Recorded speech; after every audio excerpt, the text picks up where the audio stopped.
Você estava como comentarista político, um observador. O que te motivou a entrar para o outro lado? Passar para o outro lado da quadra e, de fato, fazer a política? Olha, primeiro, tem a ideia utópica e tem a ideia pragmática. A ideia utópica é que realmente, você falou comentarista político, eu não era só comentarista político. Na Jovem Pan eu era comentarista cultural e político, só que a política se transformou no principal elemento, isso é interessante no Brasil, de comentário cultural.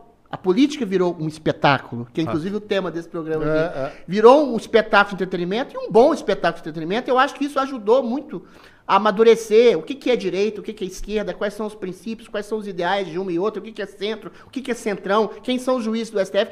Essa cultura política foi exatamente catapultada pela instrumentalização da política como entretenimento, e como cultura também, até como arte.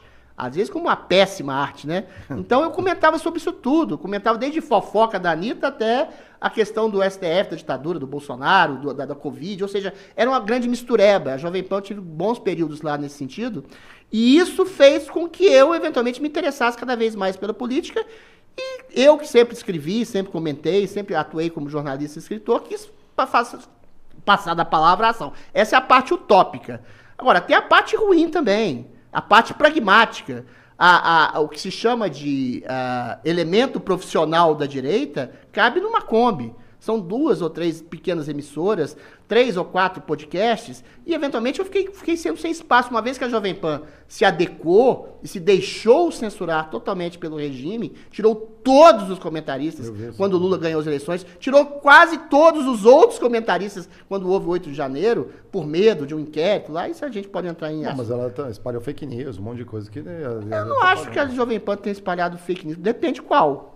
A gente contestou, por exemplo, a eficácia das vacinas foi absolutamente comprovada. A ineficácia em alguma medida. Eu nunca fui anti-vax, mas eu sempre contestei a idoneidade de um laboratório que faz uma vacina de um dia para o outro e, eventualmente, você precisava de 2, 3, 4, 5 doses e, mesmo assim, a infecção não era parada. Estou dando só um exemplo, entendeu? Mas não é exatamente uma questão de fake news.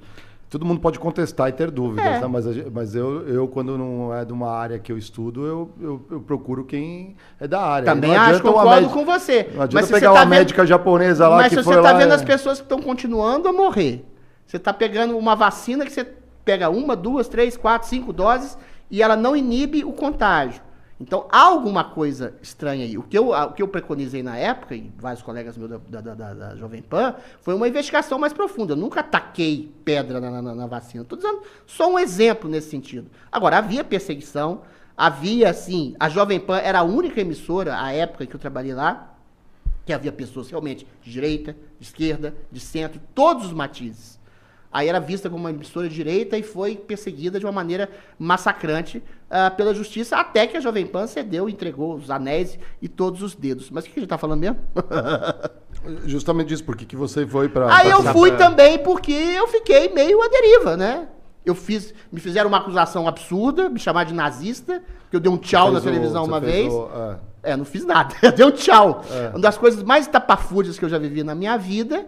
Fui cancelado, depois o Tutinha me recontratou, mas eu percebi que as coisas estavam se tornando meio esquisitas, meio estranhas. Ou seja, um cara que faz um tchau é cancelado, colocado como nazista, num programa em que ele fala mal do nazismo durante meia hora, inclusive está criticando o Monark nesse mesmo programa. Estava criticando ele, porque eu acho que liberdade de expressão não é liberdade de você poder criar um partido nazista, que é matar pessoas. Enfim, era uma crítica, isso que é mais absurdo ainda.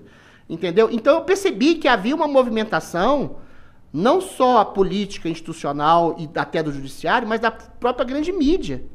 Então, cara, se eventualmente eu vou ficar numa mídia que pode ser sufocada a qualquer hora, e a Jovem Pan foi um exemplo disso, foi sufocada, eu tenho que me transformar eu também num ator político. E continuei com o meu trabalho de jornalista, de comentarista, de comunicador e de escritor também. Só que agora eu tenho uma voz, né, na política nesse sentido. E assim, a parte pragmática é essa, para não morrer de fome, para não ser preso, para não ficar à deriva, para não ficar desempregado também. É claro que você tem um trabalho digno, alguma coisa que eu acredito, uma coisa da ação política que pode ser edificante em grande medida, sobretudo nesse momento que é o período mais obscuro da história da República Brasileira, mas também para não ficar à deriva, na míngua. Não.